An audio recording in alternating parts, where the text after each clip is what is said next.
Hey guys, and welcome back to another video. We are talking about Black Clover episode 90, and overall, it was another good episode. Again, this is more of just an interesting set of episodes, I guess, because it's just the two so far that we've seen. But we get to see Ghosh, Gray, and Gordon work together, and that's something that we don't normally get to see. So that's really cool to see, I guess.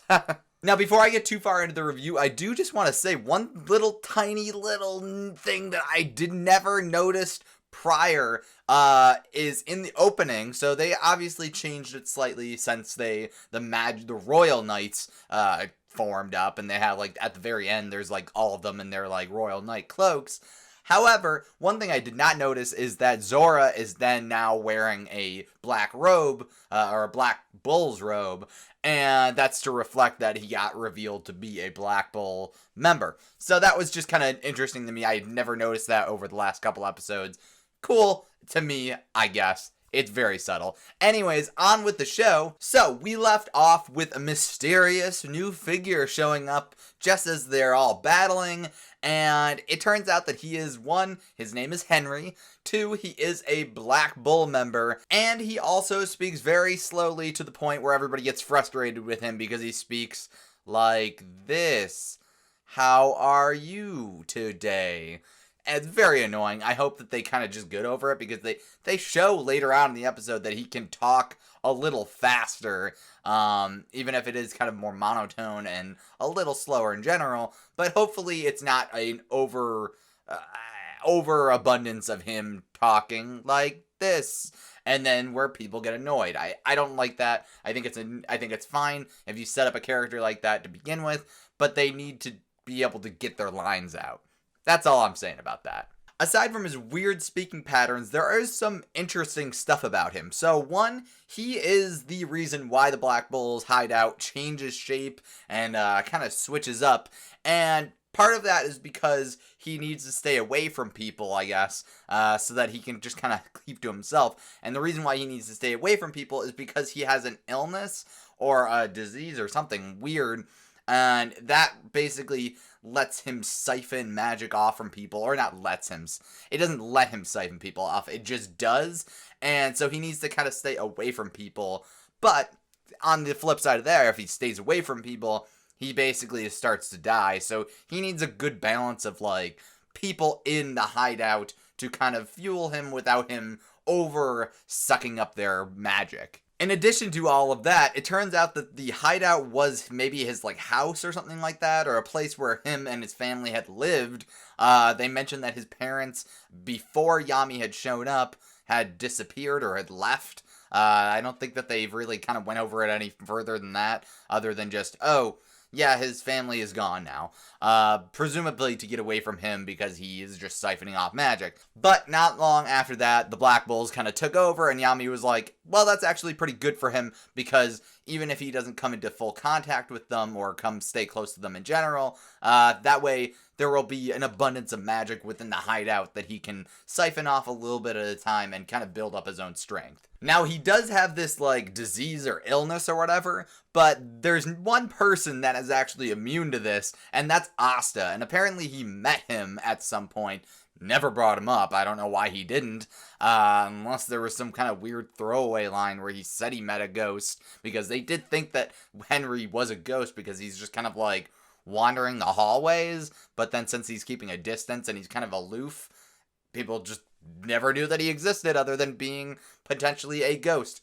In any event, Asta actually meets him in his room, and since Asta doesn't have magic, he can hang out with him as much as he wants, and he kind of, like, he does what Asta does best, where he kind of helps him, he sweeps up his room, and whatever. So it's kind of nice that Henry has a friend that can talk to him and be with him for longer than a couple of minutes. Now, they mention quite a few times that Henry's magic is quite interesting, and it's a lot like the underwater leader guy person that they met a couple of arcs ago, where basically you spend enough time in a surrounding in an area, and if you're using the correct kind of magic, you can eventually kind of bend the space around you and use your environment to your benefit. And that's again basically what Henry does, where he's changing the building and maybe like using it kind of like a puzzle. But in addition to being able to just swap around rooms, he can also make it into basically this giant bull mech.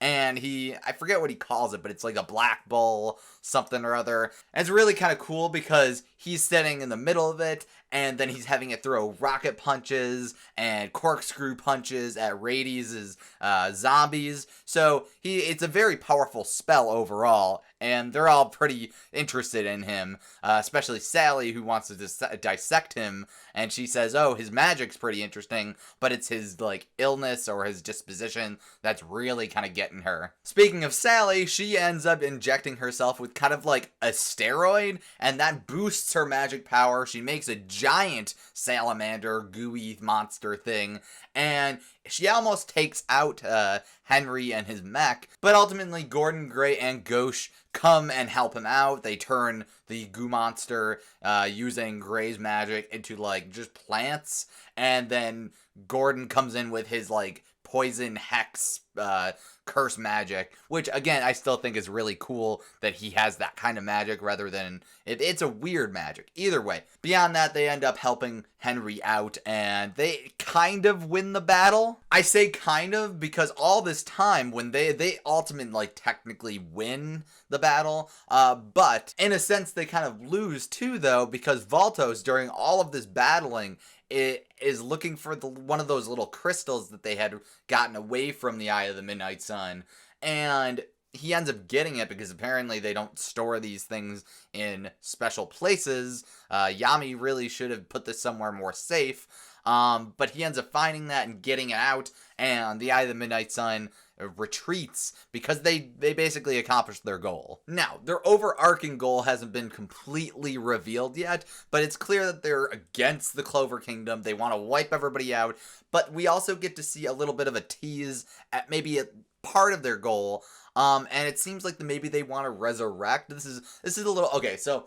this is a little bit me inferring and kind of like thinking a little bit myself. It seems like they want to resurrect the demon monster thing that the original Wizard King defeated, because when Licht puts the little crystal into their like tree of life diagram thingamajig, obviously a bunch of people start feeling the magic going on, but then we also get shots of the skull outside of Hodge Village, and it seems like maybe their ultimate goal will involve potentially resurrecting, or at least using the old like power of that demon monster thing, which could be really interesting because obviously Asta wants to be the Wizard King, and that's kind of his whole thing.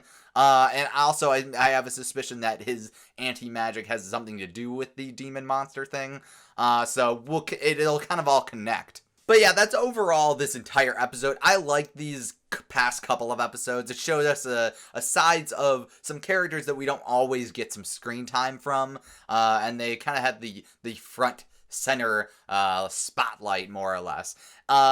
Next week we go back to the Eye of the Midnight Sun raid, and that should be really interesting. I'm really interested to see them just go at it, do some really balls of the walls battling. I think it'll be really cool. Now, before I go, I do want to mention, I never talk about these because they're just like throwaway gags, but for this week's Clover clips, they actually reference Super Mario Brothers, and I thought that was really funny because it was like, oh, Voltos in the ever-changing Black Bull's hideout, and then suddenly it turns into like this like Mario Maker style level where it's like, oh, him trying to get through, and his portal at the end is the flagpole kind of thing. So I thought that was pretty funny, and it just really kind of got me there. I had a good chuckle after that. Well, that's this episode. I enjoyed it quite a bit. I'm excited to go back to the main event, but it was cool to see Gordon, Gray, and Gauche kind of work together. They're characters that you don't really see together very often, so it was cool to see them work together. What did you guys think about this episode? Let me know down below in the comments section, and if you enjoyed this video, make sure to leave a like. I would greatly appreciate it. And if you want to see more from me, make sure to subscribe and ring the bell. That way you'll get all the notifications when I upload. I will see you guys in another video. So long.